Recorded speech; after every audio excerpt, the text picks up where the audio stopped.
Di tengah hiruk-pikuk geopolitik yang didominasi oleh kekuatan besar, negara-negara kecil seringkali tampak seperti aktor yang seolah-olah tak memiliki peran signifikan. Namun, kenyataannya mereka mampu memainkan peran penting dalam membentuk tatanan dunia melalui apa yang disebut sebagai diplomasi mikro.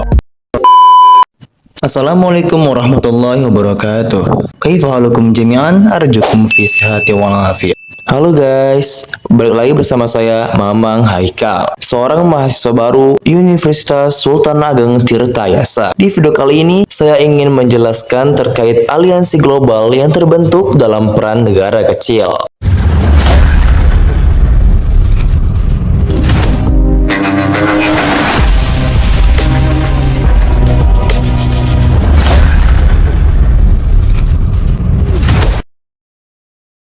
Dalam sistem internasional yang didominasi oleh negara-negara besar, negara-negara kecil seringkali dianggap sebagai aktor peripheral dengan pengaruh terbatas. Dalam politik dunia, Amerika Serikat, Tiongkok, Rusia, dan sekutu regional lainnya memiliki dampak yang signifikan terhadap politik global, kebijakan ekonomi, atau keamanan internasional. Karena kekuatan besar pada umumnya berarti mereka mengendalikan tatanan politik dunia. Negara-negara kecil seringkali dipandang hanya sebagai pengikut dalam proses pengambilan keputusan internasional. Negara-negara kecil yang tidak menyadari kekuatan militer atau ekonomi mereka menggunakan diplomasi untuk terlibat dalam kerjasama multilateral, membentuk aliansi strategis, dan mengembangkan pendekatan diplomatik yang membahas isu-isu global tertentu. Dengan cara ini, negara-negara kecil dapat memperluas pengaruhnya meski dengan sumber daya yang terbatas. Penggunaan kekuatan lunak khususnya di bidang-bidang seperti diplomasi budaya, moral, dan normatif juga umum di antara negara-negara kecil untuk memperkuat posisi mereka dalam tatanan internasional. Sejarah menunjukkan bahwa negara-negara kecil seringkali memainkan peran penting dalam mengatasi tantangan global pada isu-isu seperti krisis iklim, keamanan cyber, dan masalah hak asasi manusia yang seringkali melibatkan negara-negara yang lebih kecil. Negara-negara ini seringkali terlibat dalam peran utama.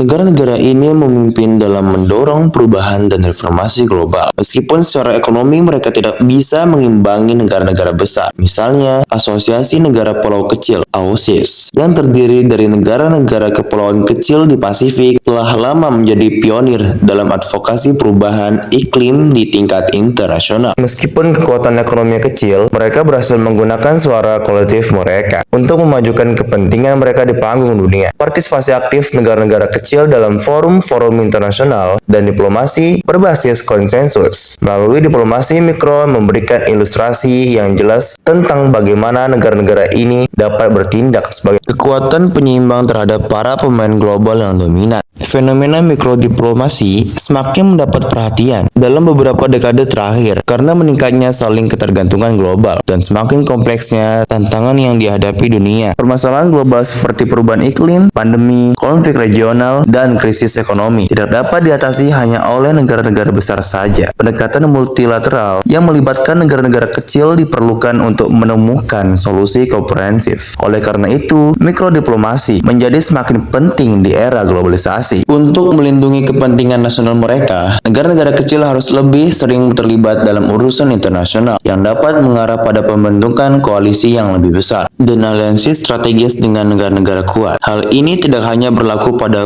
kebijakan perdagangan, inovasi, dan pembangunan berkelanjutan. Negara-negara kecil dapat menjadi kekuatan pendorong dalam membangun koalisi global yang efektif untuk mengatasi tantangan global. Meskipun sumber dayanya terbatas, negara-negara kecil telah memainkan peran penting dalam membentuk aliansi global. Melalui diplomasi multilateral, mereka secara aktif menggunakan platform seperti PBB dan ASEAN untuk memperjuangkan berbagai isu global, termasuk perubahan iklim dan hak asasi manusia. Selain itu, dengan berfokus pada isu-isu yang relevan bagi mereka, negara-negara kecil dapat memobilisasi dukungan internasional dan mengatasi tantangan-tantangan yang sering diabaikan oleh negara-negara besar. Salah satu kekuatan negara-negara kecil adalah peran mereka sebagai mediator dalam perselisihan internasional. Negara-negara yang lebih kecil seringkali dipandang lebih netral dan dapat memainkan peran penting dalam menengahi solusi damai. Misalnya, negara-negara seperti Norwegia dan Qatar Negara telah menggunakan peran netralnya untuk berkontribusi pada proses perdamaian dalam berbagai konflik regional. Nyatanya, keterbatasan sumber daya mendorong negara-negara kecil untuk berinovasi, terutama di bidang teknologi dan diplomasi lingkungan hidup. Keamanan cyber Estonia merupakan faktor penting dalam sektor energi terbarukan yang dipimpin oleh Islandia dan negara-negara lain. Inovasi ini tidak hanya meningkatkan statusnya di panggung global, tapi juga menarik perhatian dan kolaborasi dari negara-negara penting. Meskipun negara-negara kecil secara demografis dan geografis kecil, mereka masih mempunyai suara yang kuat di forum internasional untuk meningkatkan pengaruh mereka dalam masalah tertentu. Mereka berkolaborasi dengan negara lain, baik melalui advokasi publik atau usaha bisnis, untuk mendapatkan pengaruh. Keberhasilan negara-negara kecil dalam memajukan agendanya di forum internasional membuktikan bahwa meskipun kecil, mereka tetap mampu memberikan pengaruh yang besar.